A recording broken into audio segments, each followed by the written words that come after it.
Olá pessoal, hoje nós vamos trazer para vocês mais um conteúdo cabeça e desafiador. E antes mesmo de entrar na pauta, eu tenho o dever de trazer para vocês um alerta. A partir do momento que você assistir esse vídeo até o fim, vão ser 2 módulos, porque eu faço questão de explicar direitinho, para que não fique dúvida alguma, para que não fique pedra sobre pedra, né? Para que realmente você entenda o objetivo desse vídeo, né? E o desafio que ele traz. Mas é meu dever te avisar uma coisa. Se você optar por assistir esse vídeo, assista até o fim. E se você... eu vou te apresentar aqui uma verdade, ela é um tanto perturbadora, tá? Esse vídeo vai te apresentar uma verdade perturbadora e um desafio, assim, desafiador, tá? Com perdão da redundância da palavra. Então, se você não está preparado para assumir nenhum desafio e não está preparado para receber, para ouvir uma verdade perturbadora que talvez venha mexer com o seu eixo, venha trazer alguns conflitos dentro de você, eu vou procurar explicar de tal forma que não tenha conflito. Eu orei, eu me consagrei, eu pedi para Deus capacitação, né, para que não haja nenhum conflito, né? Mas se você se sente frágil ainda, espiritualmente, se você não se sente preparado, se você... eu prefiro não saber disso, né? Ok, não assista esse vídeo, para aqui, tá bom? Porque uma coisa é você cometer um erro na sua ingenuidade. Então, digamos, você não sabia que fazer coisa X, Y, Z era pecado, tá? Vou colocar um exemplo bem tosco aqui, tá bom? Você não sabia que, sei lá, adulterar era pecado. Vamos colocar um exemplo assim, tá bom? E de repente você adulterou. Tá? Nesse ponto, estou usando aqui um caso extremo para trazer relevância. A relevância no sentido de relevo, tá? De trazer destaque, tá bom? Por isso, estou pegando um caso extremo. Poderia pegar uma coisa mais simples, né? Mas eu estou colocando aqui um caso extremo. Então vamos supor que, hipoteticamente, nunca ninguém te ensinou na igreja que adultério era pecado. E de repente você, sendo homem ou mulher, casado, né, assumido o compromisso, você cometeu um adultério, né? E eu não estou dizendo necessariamente você ter um adultério e sair com uma prostituta, por exemplo, mas cometer um adultério virtual. É a mesma coisa. Jesus, se você olhar para outra pessoa com intenção, você já cometeu pecado. Então, de repente, você é casado ou casada e depois, quando você está no silêncio, você vai lá naquela coisinha, né, na pornografia virtual, se masturba com aquilo e tudo mais, e tudo bem, porque você vai pensar, eu não estou adulterando, né? Nesse caso pontual, que eu estou usando de exemplo, mas ressaltando, estou colocando em relevo aqui para que você perceba, você entraria na misericórdia de Deus, porque você fez sem saber. Nunca ninguém te ensinou a verdade. Então, se você comete um ato errado e nunca ninguém te ensinou a verdade, Deus, ele entende isso, ele tem a misericórdia e graça de Deus. Agora, se você conhece a verdade e pratica mentira, aí sim você colhe uma consequência severa, muito severa. Porque Deus, ele é amor, mas Deus também é justiça. Então, se você não está preparado para nenhum desafio, se você não está preparado para uma verdade perturbadora, sim, perturbadora, não assista esse vídeo, tá bom? Esse vídeo não é para você. Esse vídeo é para aqueles que querem realmente crescer espiritualmente, conhecer essa verdade, um tanto perturbadora, sim, né? Toda amparada pela Bíblia, tá bom? A minha sustentação aqui é Bíblia, né? O esteio de tudo que eu prego é Bíblia, né? Então, você assista, presta atenção, ore a Deus, depois dos 2 vídeos, vão ser 2, ore a Deus, busque as estratégias e procure, humildemente eu lhe peço, acatar as orientações que eu vou dar para você no final desse vídeo, né? No final dessa série aqui de 2 vídeos, na verdade. Acate esse conselho prudente, tá? Se você acatar o conselho prudente que eu vou lhe dar, na capacitação de Deus, você vai ter vitória na sua vida, né? E se você ouvir e não obedecer, é melhor que você, sabe? É aquela história, você fazer um voto diante de Deus e não cumprir, é melhor não ter feito o voto, é melhor você pegar uma pedra, me amarrar no pescoço e se atirar no rio. É isso que a Bíblia fala. Olha que extremo, né? Olha que extremo. Então com Deus não se brinca, tá bom? Eu vou explicar devagar e com calma. O título desse vídeo será Lembranças do Futuro. Aí você vai pensar, puxa vida, como assim lembranças do futuro? Como é que eu posso lembrar algo que ainda não aconteceu? Como é que eu posso lembrar o futuro? Né? Então você já teve algum momento da sua vida, da sua existência, seja sincero com você, em que você está vivendo, né, alguma situação ou já viveu alguma situação que parece que você já tinha vivido antes? Eu estou vivendo uma situação hoje, mas isso me parece familiar. Tem aquele efeito déjà vu. Parece que eu já vivi isso antes, e não apenas a situação em si, mas às vezes essa situação ela vem emoldurada de uma série de fatores. Ela vem com cheiros, ela vem com aromas, ela vem com texturas, ela vem com cores, ela vem com sensações. E de repente parece que você já vivenciou aquilo em algum lugar, sei lá, num sonho, não sei, né? Numa viagem espiritual que Deus te permitiu fazer, não sei, né? Mas o fato é que existem algumas situações que sim, você pode contemplar o futuro. E o seu presente vai fazer muita diferença no futuro. Não apenas no seu futuro, mas no futuro da humanidade. Jesus ele conta conosco para isso. Por isso que ele nos revela tantas coisas na Bíblia. A Bíblia nos revela muitas coisas do futuro, coisas que vão acontecer. E muitas dessas coisas reveladas pelas profecias estão acontecendo. Então a Bíblia não é uma história da carochinha, sabe? É um livro que é uma bússola, não apenas uma bússola moral, mas ela te orienta a combater o bom combate. É um manual de batalha espiritual, tá? E antes que vocês me perguntem, estou lembrando um detalhe aqui, muita gente me pergunta, o que é esse pingente, Daniel, tal? Isso aqui, gente, é uma flor de lis, tá? Era um símbolo da realeza francesa do século XII, lembrando, flor de lis é uma flor que Deus fez, existe essa flor na natureza, Deus fez, e a realeza francesa utilizou na época como um símbolo da sua realeza, simplesmente isso. Isso aqui é feito de aço e tem o nome do meu filho, tá? Eu dei para o meu filho quando ele tinha 7 anos de idade, então eu uso até hoje. E eu tenho aqui um outro pingentinho, não sei se vai dar para vocês verem bem, se eu dar um zoom na câmera, é uma criança, né? Símbolo também, né? De uma criança, né? Do filho que Deus me deu. Então é isso, tá bom? Não tem nada de esotérico, as pessoas enxergam esotérico em tudo.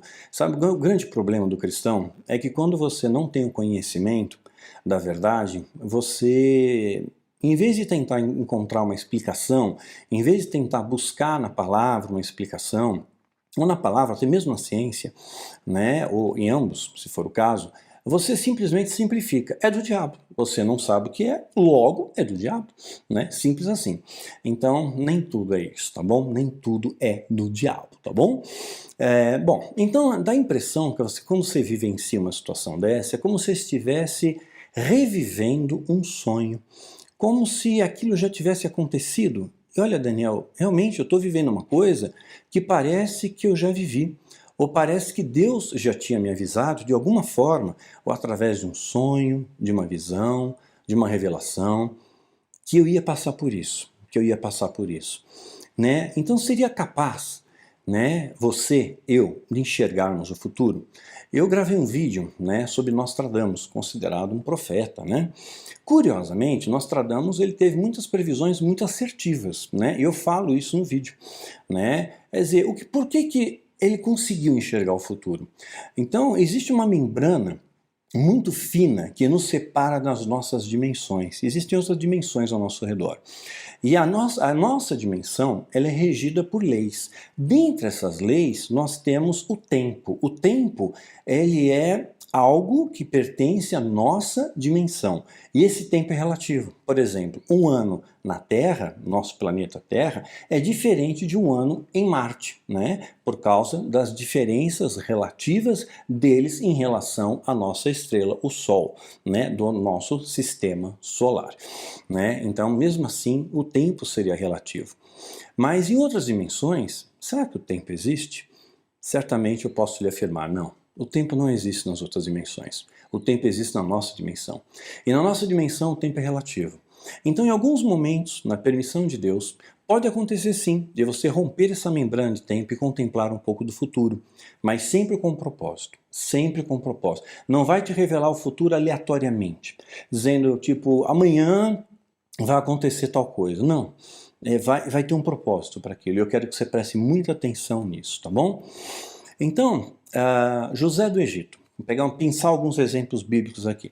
Ele tinha sonhos. Esses sonhos eram revelações que Deus trazia para ele como vislumbres do futuro. Então José, ele estava contemplando através de sonhos o seu futuro. Ele tinha uma lembrança do futuro através dos seus sonhos. E ele lembrava, mesmo depois desperto, ele lembrava do sonho e contava para os seus irmãos o que estava acontecendo, o que ele tinha sonhado. Né? Mas aí por que então que José não teve discernimento de saber que os seus algozes seriam seus próprios irmãos? Né? Então José não tinha tanta intimidade com Deus assim. Ocorre que Deus às vezes permite que isso aconteça, sabe? Que você não tenha o discernimento, porque às vezes você está envolvido com um sentimento. José era irmão, ele amava os seus irmãos. Então aquilo certamente turvou o seu discernimento. Mesma coisa Moisés tinha Arão em grande consideração, assim como Miriam, sua esposa. Ele não teve o discernimento, Moisés, o grande líder, não houve profeta maior na terra do que Moisés, diz a Bíblia, e era um homem manso, e eu procuro me espelhar em Moisés. Embora nem sempre eu seja manso, né? Muitas vezes eu sou humano, sou falho, sou pecador, não sou melhor do que ninguém, sou melhor que você. Né? Minha referência é Jesus. Eu sempre procuro pensar o que Jesus faria no meu lugar, né? Antes de tomar alguma atitude, é uma das coisas que eu penso. Então, quer dizer, Moisés ele não soube discernir que Arão e Miriam iam fazer uma rebelião contra ele. Paulo, né, também, da mesma forma. Quer dizer, Deus falhou no discernimento de Paulo. Por que ele demorou tanto tempo a perceber que aquela mulher que já os acompanhava, descrito lá no livro de Atos, lembra, Atos foi escrito por Lucas, que foi um historiador e médico e acompanhava Paulo, ele fala que uma mulher com espírito de adivinhação os acompanhava durante dias. Quer dizer, falhou o discernimento de Paulo, por que ele não percebeu no primeiro dia, nas primeiras horas? Quer dizer, levou um tempo. Né, para que o discernimento dele se manifestasse. Né? Da mesma forma, Paulo, ele tinha Demas como um grande amigo, um parceiro de viagens missionárias, né? E Demas desampara Paulo. Ele escreve no final da sua vida, Demas me desamparou. Ele se sentiu sozinho, ele se sentiu solitário. Né? Ele falou, só Lucas está comigo. Então, voltando aqui para José do Egito, ele teve uma visão, um sonho atemporal. Ou seja, fora do nosso escopo de tempo, e através dessa visão atemporal, ele contemplou, ele enxergou o futuro que Deus tinha para ele. E talvez ele não tenha entendido nos detalhes, mas ele sabia que Deus estava falando com ele, ele só não conseguiu interpretar aqueles sonhos, mas Deus avisou o que ia acontecer. Ele contemplou um pouco do futuro que estava reservado para ele. José do Egito, ele viu o futuro. E ele se lembrou do futuro, porque quando ele acordou, ele lembrava do sonho, né? Você já pensou nisso? E eu repito, tá? Às vezes essas lembranças, elas não vêm carregadas apenas como memórias, mas elas vêm carregadas com cheiros, com perfumes, com aromas, com gostos, com sabores, com cores, com sons, com muitas outras coisas. Eu acredito que muitos de vocês que estão me ouvindo já passaram por isso, né? Pois é. Então seriam fragmentos, nós podemos chamar isso, essas memórias, assim, você pegando aqui José como exemplo inicialmente, seriam fragmentos que José recebeu através dessa viagem que ultrapassou, que rompeu a nossa membrana de tempo, porque o tempo existe aqui. E ele vai para uma dimensão paralela onde o tempo não existe e lá ele consegue enxergar o futuro. Na nossa dimensão, somente na capacitação de Deus. Nós não temos equipamentos para isso, para viajar no tempo, para ir para o futuro ou para ir para o passado. Não temos ferramentas para isso. O homem não descobriu a máquina do tempo, né? Embora eu conte um pouco disso a respeito de Tesla, ele teve um vislumbre do futuro, mas foi algo que durou segundos, né? E foram pequenas coisas, né? Não foi algo assim profundo, relevante demais. Vamos voltar aqui. Então seria uma espécie, essas dimensões que estão orbitando ao nosso redor, que existem ao nosso redor, seriam semelhantes à nossa sombra. Você tem 3 dimensões, você produz uma sombra que tem 2 dimensões. Ela é bidimensional, né? Você tem 3, altura, largura e comprimento, né? E a sombra, ela tem a largura, né? Ela tem o comprimento, mas ela não tem altura. Então ela é bidimensional. Eu e a sombra coexistimos no mesmo espaço, não é? Eu e a sombra estamos aqui juntos, a sombra está do meu lado, né? Tá sendo refletida pela luz, está do meu lado. Mas nós estamos no mesmo espaço, mas em dimensões diferentes. Eu explico isso melhor no livro Rastros do Oculto. E aqui eu abro um parênteses, né? Por favor, entendo que assim não é mexam, nada, mas é pela qualidade. A editora Arcadia está fazendo um trabalho fantástico nos meus livros. Olha o tamanho que ficou o Rastro do Oculto. Rastro do Oculto antes, na sua versão original, tinha 395 páginas. Era uma versão exprimida, esmagada, sem ilustração, e a editora Arcadia não poupou, né, recursos para isso, fez o conteúdo é o mesmo, tá? Fez uma diagramação mais larga, aumentou em 169 páginas o livro, porque além da diagramação ser mais limpa, usou papel pólen, colocou ilustrações, quer dizer, é um investimento incrível. Então, se você for comprar Rastro do Oculto, ou se você já tem, eu te aconselho a você comprar esse, porque esse aqui está muito melhor, tá? O acabamento dele é incrível. Olha isso aqui, ó. Olha só que acabamento, né? Eu não vou ficar muito tempo nisso aqui não, só quero mostrar, porque olha só, parece que você está dentro de um templo, né? Uma visão em 3D, parece uma visão em 3D, né? Olha os detalhes das ilustrações. E assim, o livro inteiro, assim, cheio de detalhes. Olha aqui, ó, quando fala do diabo na história, ó, tá vendo? Então eles não pouparam recurso, você vê o final também, a última contracapa, né, aqui, onde termina, tem uma mini biografia minha, né, e de novo, né, um templo aqui. Então assim, tem muita coisa legal. O livro foi feito com, olha a diagramação, sabe, que limpa, tá vendo? Sem economia, fizeram com qualidade. Então fica a dica. Eu falo muita coisa em Rastro do Oculto que vai ser dita nesse livro também. Dimensões paralelas, portais dimensionais. O Rastro do Oculto a gente vai mais além, a gente fala sobre as pirâmides do Egito, pirâmides maias, incas, astecas, pirâmides do Peru, do Camboja, enfim, mas é outro assunto, né? E além disso, eles fizeram esse marcador de texto que eu achei lindo, né? E parece um holograma, tá vendo? Ó, em 3D, né? Então a editora Arcadia está fazendo um trabalho muito legal, né? Eu estou indicando para todos vocês, mesmo que já tenham um livro, para vocês reformularem a sua prateleira de livros, que é exatamente o que eu estou fazendo, né? Porque a cada edição eles mandam para mim uma quantidade, eu dou alguns, né? Para quem não tem condição de comprar, especialmente para os amigos, ovelhas, e deixo na minha prateleira. Então tá ficando mais bonito, mais robusto. O trabalho que eles fizeram com a história de Mitre, esse aqui é o tomo 2, é inédito, né? Mas eles já lançaram também o tomo 1. Tá vendo? Mesma coisa, ó, mesma qualidade, com ilustrações, com detalhes assim que me chamou muito a atenção, quem leu, ó, detalhes, ilustrações, então ficou muito legal mesmo, né? Não é puxação de saco, nada disso, simplesmente ficou incrível, ficou maravilhoso. E eles fizeram também, assim, até o término ficou incrível isso. Quem lê o livro, tomo 1, entende o que significa essa mensagem aqui no necrotério, né? Aqui também a última página, ó. Enfim, fizeram um trabalho de excelência, mais uma vez, diagramação limpa, né? Tudo mais. E agora eles lançaram também o tomo 1 da história de Mitre, com muitas ilustrações. Então, às vezes, você quer imaginar como era Mitre, como era o capitão, né? Como é que era, sei lá, o Beverly Hills, você vai ter mais informações, tá bom? E eles vão lançar também, claro, eles vão relançar todos os meus livros.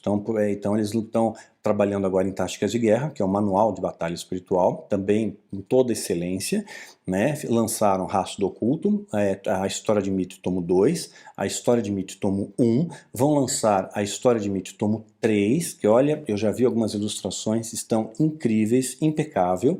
Então, em breve, História de Mitre tomo 3. Eles iam lançar, talvez ainda esse semestre, os 7 Espelhos da Alma. Nós conversamos melhor e decidimos lançar primeiro Filho do Fogo, né? A série Filho do Fogo. Vai lançar primeiro Filho do Fogo, volume 1, pela editora Arcadia, né? Eles estão elaborando aí na capa. Eu falei, resgata a capa original. Eles acataram meu pleito. Sabe aquela capa original onde tinha um pentagrama no chão, feito de pedra, rachado e saindo fogo dentro? Como se mostrasse o descortinar realmente da alta magia, né? Rachou e tá mostrando algo que estava oculto. Então, o Filho do Fogo vai ter a mesma capa para não confundir os leitores, porque a pessoa se confundir surgiram, né? Embora os livros estejam numerados, a editora Novo Século fez um excelente trabalho fazendo a caixa box volume 1 e volume 2, né, de Filho do Fogo, que são 7 volumes ao todo, né? Inclusive foi laureado com o Prêmio Arete, com Voz do Clima no Deserto.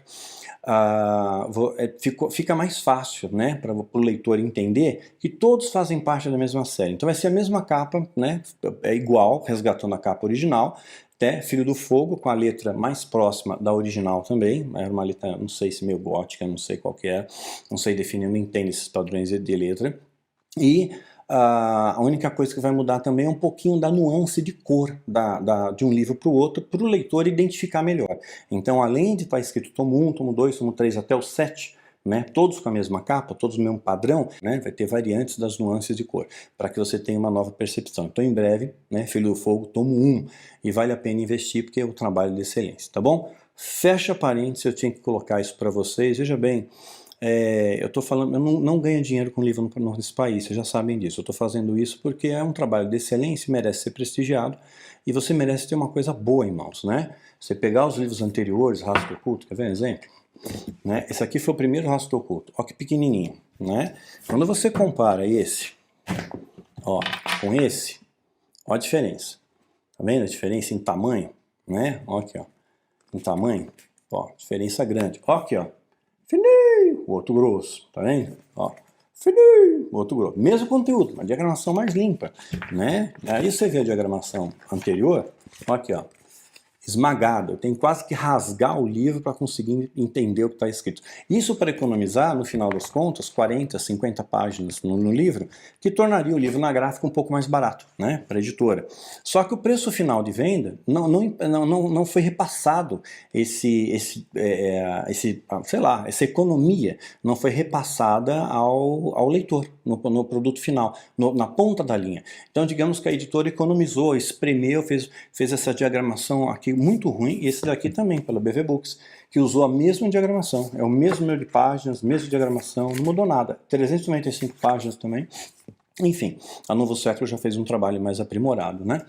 Aí o que acontece? Você economizou 40 páginas, por exemplo, claro, o custo de produção vai ser mais barato, o livro sai um pouquinho mais barato, que você faz em quantidade maior, só que vamos supor que você economizou R$5, vai, em cada livro.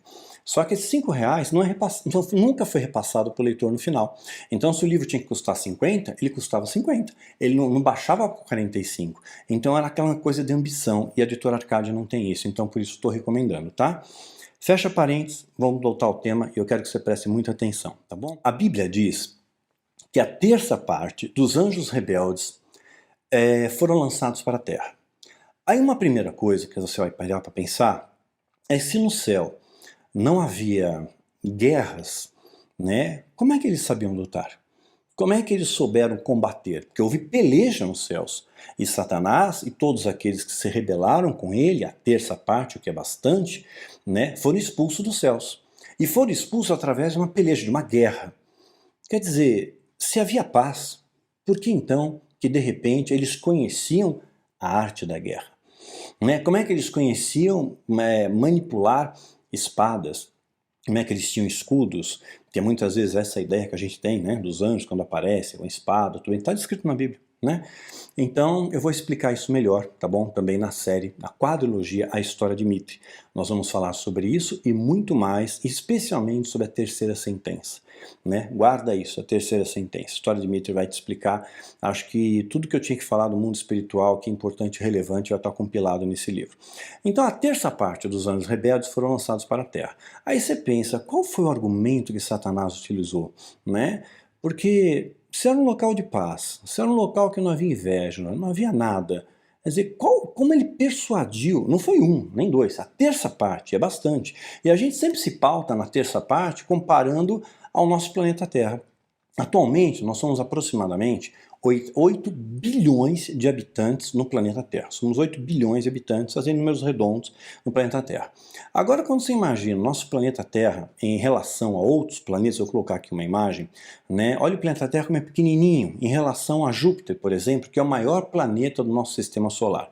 Sabe, a Terra é um ponto perto de Júpiter, é um pontinho perto de Saturno, que é um outro planeta enorme. E nós estamos falando somente do sistema solar. Um planetinha. Então nesse planetinha estão cabendo até agora 8 bilhões de pessoas, né? Aí, o que acontece? Quando esses anjos são lançados para a Terra, houve peleja. Se houve peleja, houve guerra. Se houve guerra, houve dano. Porque, como assim houve dano? Eles podem se machucar, os anjos se machucam, né? Sim, podem se machucar. Qual a evidência disso? Ora, se eles fossem seres imortais, a peleja nos céus duraria a eternidade. Eles estariam brigando até hoje. Então houve peleja, né? Houveram talvez baixas, houveram anjos rebeldes machucados, feridos, que perderam as forças e foram expulsos do céu. Expulsos da presença de Deus, né? Então, sim. E como que eles conheciam essa arte de guerra, né? Diz alguns livros apócrifos até que os anjos caídos que ensinaram ao homem as armas de guerra, ensinaram a construção das espadas, como fazer a forja de uma espada com aço muito poderoso, como a espada pérsia, como o takana ou takaná, né? Então, eles ensinaram isso, lanças, arco e flecha, escudos, né? Ensinaram essas armas para o homem, ensinaram como eles deviam utilizar as armas de guerra, né? Então existem linhas que acreditam nisso, eu acredito também, tá? Mas isso já tinha lá. Mas se era um local de paz, por que que tinha? Né? Vou explicar na história de Mitre, tá? Porque não adianta eu sumariar aqui, e eu também não vou dar spoiler, mas não adianta eu sumariar aqui uma pauta que é robusta, né? Que eu tenho que contar com cautela, para que você entenda. Se eu simplesmente falar, olha, é porque era isso. Aí você vai, bom, mas tá muito fraco esse argumento. Eu tenho que dar base, né? Então vamos lá, vamos voltar aqui. Então eles pegaram 8 bilhões de habitantes na Terra, só que imagina a Terra com esse pontinho, como a gente viu a imagem, quantos anjos existem nos céus? Para pensar, o céu é infinitamente maior do que o nosso planeta Terra, maior do que Júpiter, maior do que Saturno, maior do que o Sistema Solar, maior que a nossa galáxia, maior do que todas as galáxias juntas, sabe? O céu é algo que é inimaginável, que nós não temos parâmetros humanos para contemplar, medir ou sequer imaginar as dimensões celestiais como elas são. São enormes, enormes. Então, certamente, sem sombra de dúvida, né, eu estou me pautando no momento da peleja, tá? Trilhões de anjos nos céus. Trilhões de trilhões de trilhões, quaquilhões, quinquilhões de anjos no céu. Aí vem uma galera para a Terra. Vamos supor que veio, sei lá, 10 trilhões de anjos para a Terra. Estou chutando um exemplo aqui. Que a terça parte representava 10 trilhões. Eu creio que isso um número muito maior. Mas vamos supor 10 trilhões. Você concorda que o espaço aqui na Terra ia ficar pequenininho para esses demônios? Ia ficar estreito. Seria como se você pegasse um aquário que cabe 10 peixes e aí você vai lá e coloca 1000 peixes. Quer dizer, é humanamente impossível, não cabe. Então, o que aconteceu? Eles estão aqui, a Bíblia fala que estão aqui, Paulo fala sobre eles, fala de batalha espiritual, fala de potestades, principados, hostes da maldade, né? Fala sobre dominadores que estão ao nosso redor, mas eles estão em dimensões diferentes. Sabe como um prédio? Eu falo isso em Rastro do Oculto. Sabe como um prédio? É o mesmo endereço, né? Mesmo endereço. Então você mora no 5º andar, tem outra pessoa que mora no 8º andar, outro mora no 3º andar. É o mesmo espaço físico da rua, né? Rua tal, número tal. E ali, o espaço físico da base do prédio, né, o tamanho dos apartamentos vão ser iguais. A diferença é o patamar que eles estão, é a altura que eles estão. Então todos eles estão no mesmo lugar, mas em alturas diferentes, ou em dimensões diferentes, em patamares espirituais diferentes, tá bom? Tá entendendo essa analogia? Estou procurando ser o mais claro possível e falando devagar, tá bom? Então essas entidades estão aqui sim, mas estão em outras dimensões paralelas. Não estão, todos eles não estão na nossa dimensão, seria impossível. Jesus mesmo chegou a afirmar em João 14:2, na casa do meu pai há muitas moradas. E a gente não entende o que é isso, né? Muitas moradas. Não é, na casa do meu pai tem uma aldeia, né? Com algumas casinhas. Não, tem muitas moradas. Se não fosse assim, eu não teria dito. Ou seja, se não fosse verdade, eu não falaria isso para vocês. E por que eu estou dizendo para vocês que na casa do meu pai tem muitas moradas? Qual o propósito de Jesus falar isso? E ele continua, eu vou preparar-vos lugar. Ou seja, eu estou indo na frente, mas eu vou preparar a sua casa, eu vou decorar a sua casa, eu vou adorná-la, para quando você chegar na sua morada celestial, Sabe aquela casa gostosa, limpinha, perfumada, com flores, com um jardim bonito? Jesus está fazendo isso, usando aqui de uma analogia, tá? Ele está preparando a sua casa, para quando você chegar, você veja, uau, é aqui que eu vou passar a eternidade, Jesus, você preparou isso para mim? Gente, lá no céu não tem aluguel, lá no céu não tem IGPM, não tem IPCA para reajuste de aluguel. Lá todo mundo vai ter casa própria, porque tem muitas moradas, né? Muitas moradas. Tem mansões celestiais separadas para você. Guarda isso, tá bom? Eu tive o privilégio de contemplar isso algumas vezes, mas coisa particular minha. Mas, para que você possa usufruir e ter direito a essas moradas, vou fazer uma comparação aqui. Os espíritas, por exemplo, dizem que no céu existem colônias, que seriam uma espécie de cidades, tá? Cidades onde pessoas moram. A Bíblia fala que no paraíso, quando Deus ele faz o paraíso é o Éden, né? Jardim do Éden, Éden quer dizer paraíso, e Paulo quando teve ao terceiro céu, ele fala, estive no paraíso, quando Jesus ia para o bandido na cruz, hoje você vai estar comigo no paraíso. Então a dimensão celestial estaria no terceiro céu. Segundo os judeus são 7 céus, veja um vídeo meu, a Árvore da Vida, você vai entender melhor essas camadas aí. A Árvore da Vida é uma série. Então, veja bem, diz ali que havia um jardim, né? E Deus fez o homem, fez a mulher, fez Adão e Eva e colocou uma árvore no meio desse jardim, a árvore do conhecimento do bem e do mal, né? E a árvore da vida. 2 árvores estavam lá, tá? Estavam no mesmo espaço, no mesmo ambiente, 2 árvores. E havia uma única regra, não havia as leis mosaicas ainda, não havia os 10 mandamentos, uma única regra. Olha, pode fazer o que quiserem aqui, né? Mas, olha, não tinha pernilongo naquela época, não tinha formiga, né? Não tinha perigo de sentar no formigueiro. Então, de repente, você só não podia comer da árvore da vida, da árvore do conhecimento do bem e do mal. E ainda dizia, se você comer, certamente morrerás, né? E comeram. Né? Mas aí o que Deus faz? Ele coloca um anjo, um querubim, a mesma patente de Satanás, lembra em Ezequiel 28? Querubim ungido, era assim que era Satanás, querubim ungido, separado, ungido que é separado, então ele tinha uma missão especial, né? Ele era um adorador a Deus, porque quando ele foi criado, os instrumentos musicais foram criados também, pífaros, tambores, mas pífaro é uma espécie de flauta, né? Por isso que hoje louvor nas igrejas é muito atacado. Tem muita vaidade no louvor, não tem? Um quer ser mais estrela que o outro, um quer brilhar mais que o outro. Em vez de adorar a Deus, eles querem fazer um espetáculo, é um show, não é uma adoração. Você vê como perde os valores? Satanás contaminou muitos altares. Claro que existem raras e honrosas exceções com louvor puro e verdadeiro. Eu continuo gostando do Cup of Life, né? Vou colocar até aqui a imagem do CD Cup of Life. É um dos louvores que eu mais gosto. Eu que sempre trouxe sustento para mim, né? Nas minhas emoções, na minha força espiritual. Os momentos mais difíceis da minha vida a gente colocava louvor e adoração. E quando eu morava no Vale da Bênção a gente ia para a casinha de oração. Onde Adão e Eva estavam era num jardim, era uma parte do paraíso, mas não representa todo o paraíso. Porque havia um caminho que levava para a árvore da vida. E Deus coloca um querubim com espada de fogo para tomar conta do quê? Do caminho que leva para a árvore da vida. Para que aquela árvore nunca mais pudesse ser tocada por ninguém que Deus não permitisse. Eu conto isso também na história de Mitre. Então imagina um jardim, como aqui na Terra. Né? Imagina que tem, pegar um exemplo macro, tem Amazonas, que é uma grande floresta, né? Mas o Brasil não se resume só ao Amazonas. Tem outras cidades também, tem São Paulo, tem Rio, tem Curitiba, tem Brasília, tem Bahia, tem Ceará.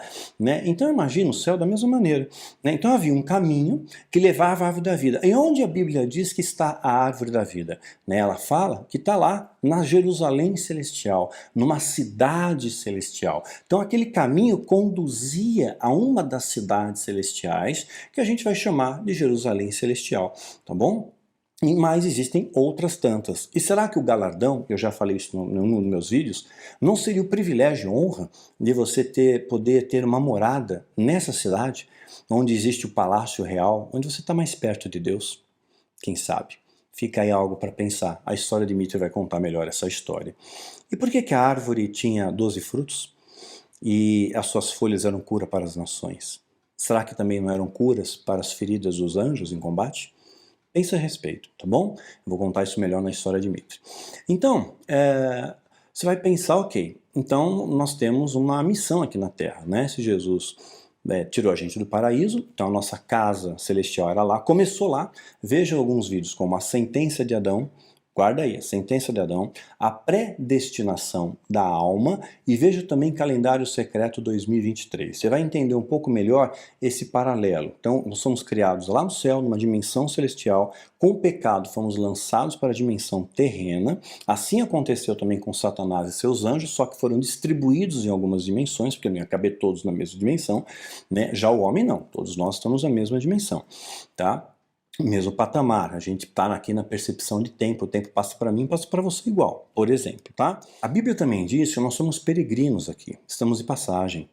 Então, essa passagem, quer dizer, qual o significado? Qual o propósito? Quer dizer, Deus ele te fez vir para cá, por causa do pecado original, um pecado que você não cometeu. Deus é bom, Deus é justo, então por que Deus permitiu que você viesse para a Terra?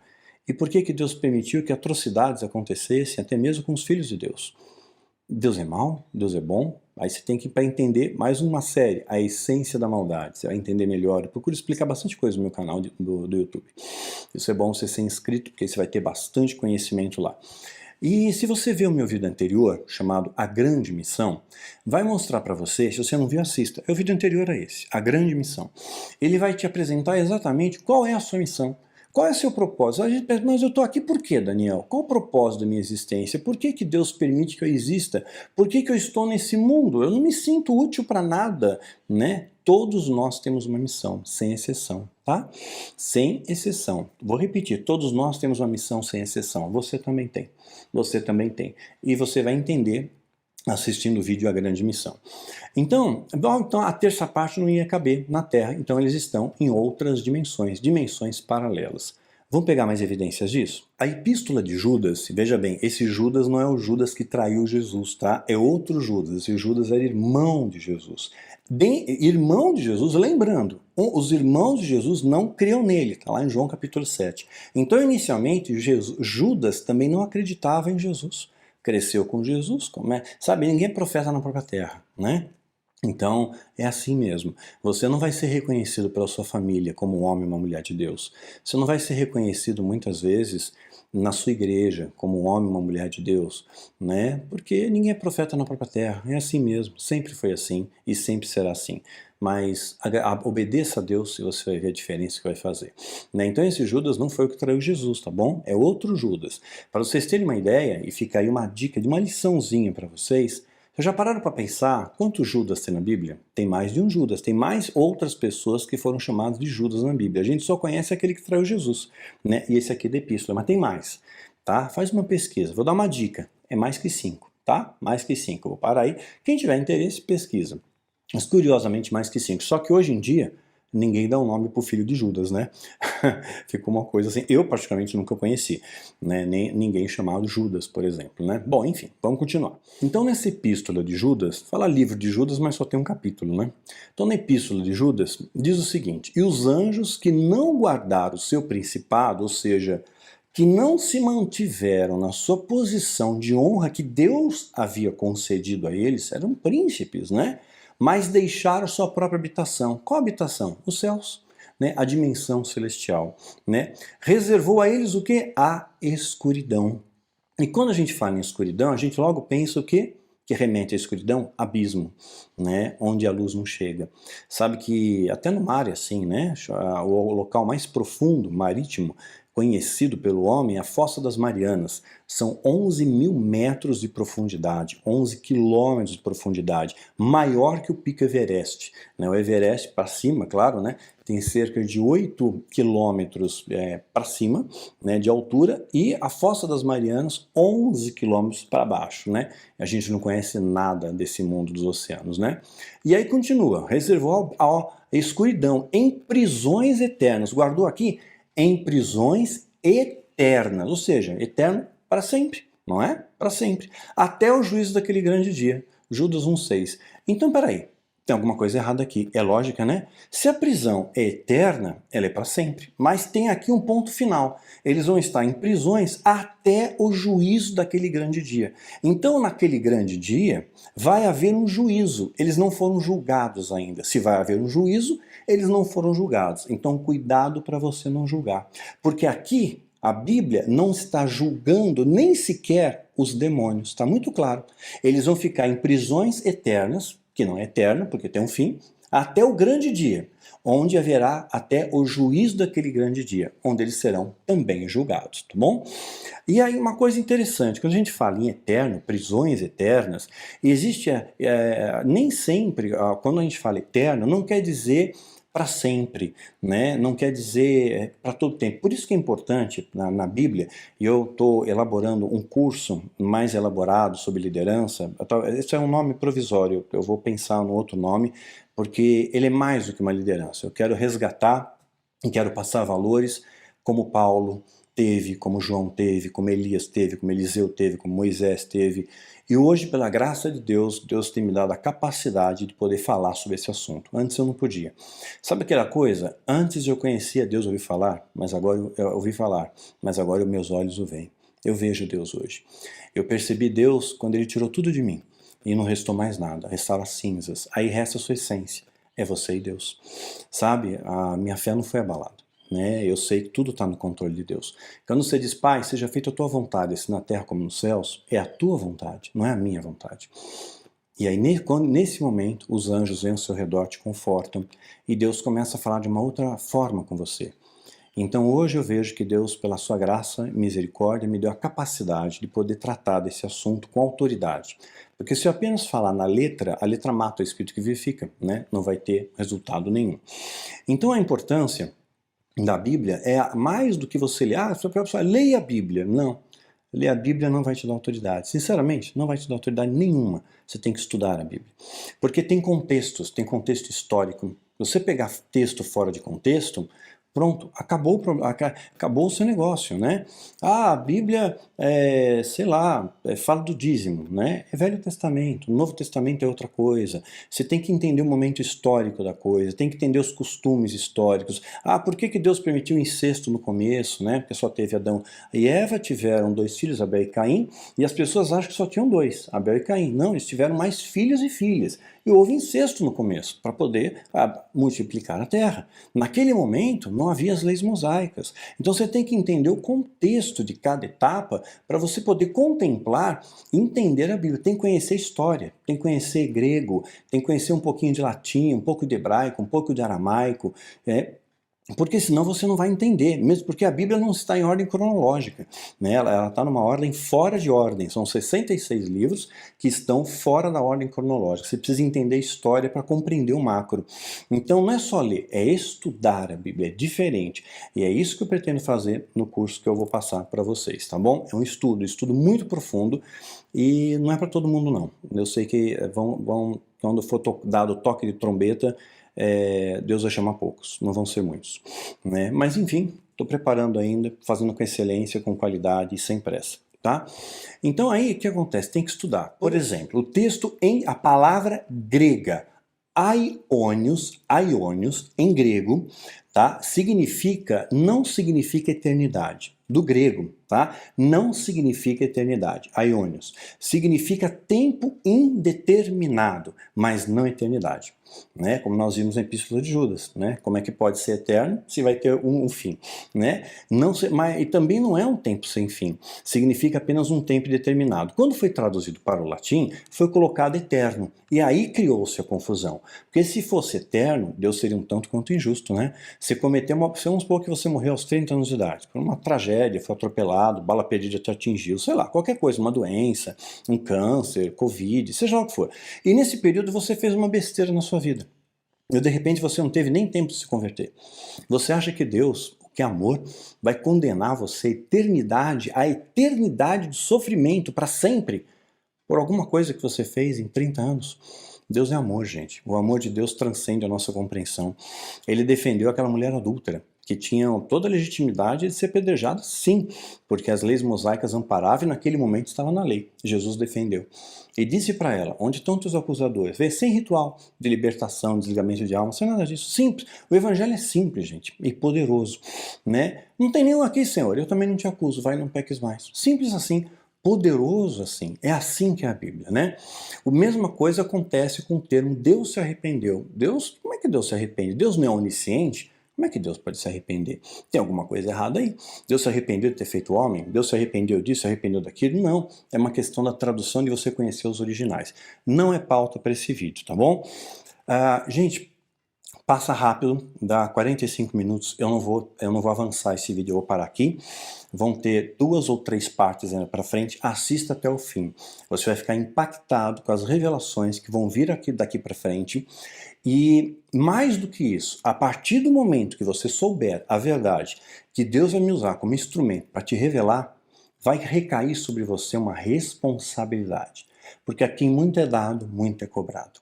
Né? Deus está te escolhendo para fazer parte da história, não para ser um observador da história, entendeu?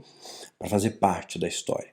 Tá? Então te prepara, semana que vem a gente vai dar continuidade nisso, vou continuar gravando ato contínuo para não perder o fio da meada, então provavelmente eu vou estar com a mesma roupa, com a mesma cara, né? Então, semana que vem a gente vai falar melhor sobre isso. Não perca, tá bom, gente? Divulga o nosso canal, ora pela gente e invista nessa trincheira. Nós precisamos disso, tá bom? Que Deus te abençoe e te guarde. Até semana que vem.